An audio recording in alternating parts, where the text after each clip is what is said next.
One of the worst things we can do is watch the news. It's scientifically proven that watching the news actually damages your DNA. But what do you say to people there? Because like I don't watch the news since I remember vividly, okay, like I'm ethnically Turkish, but born and raised in Germany. So I was always like in between those worlds. But I remember as a child, we went to Turkey, we were on the beach, okay. And there was this woman, she was like 75 or 77. Like she was quite old. She told us her age. I don't remember fully, but she looked amazing. And she was like in the sun, laying, like living her best life. And my father, he's so funny. He asked her like, what's your secret? Why do you look so amazing? Like, what are you doing? And she basically said, I don't watch the news. I just don't watch the news.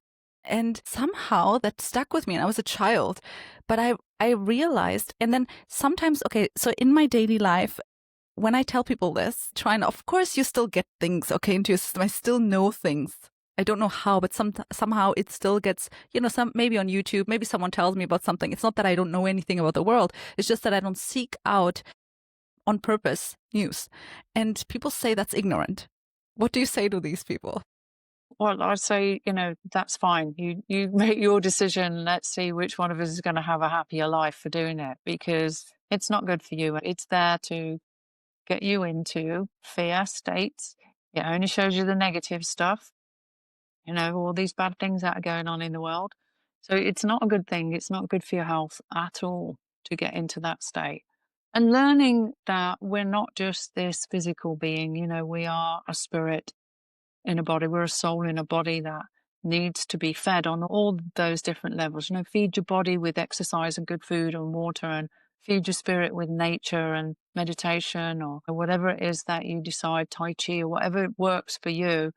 And taking care of yourself, feeding your mind with good knowledge, and not, be careful what you're watching on screens, because it does imprint into your subconsciousness, particularly, watching movies and things like that. They do imprint into your consciousness. There's a lot of subliminal messages and things like that. So we need to be careful. I teach people when they're watching screens to say things like, I intend to observe and not absorb on any level of consciousness, and visualize a protective shield over the screen so that stuff's not coming into them. But just by setting that intention, you're actually putting protection up around yourself. Interesting.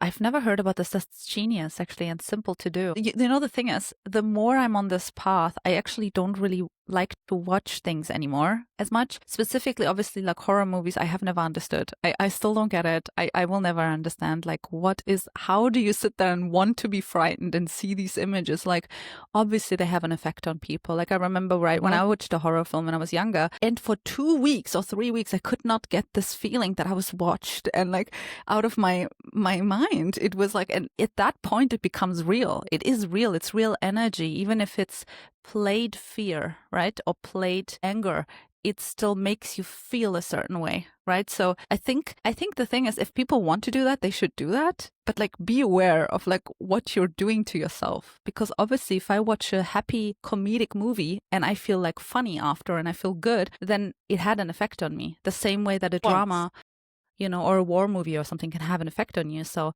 absolutely. Many years ago, I read a book. Sorry to interrupt. Many years ago, I read a book, and in the back page of the book, there was a page about experiments that were done with serotonin in petri dishes and cancer cells. And basically, they put serotonin into the petri dish with the cancer cells, and it completely annihilated the cancer. And I've also read about a woman, I can't remember where now, that she had breast cancer, and her husband, all they did every evening was watch comedy movies, and she healed herself with serotonin and laughter. So, it does make a difference. Fear makes us sick. Joy heals us.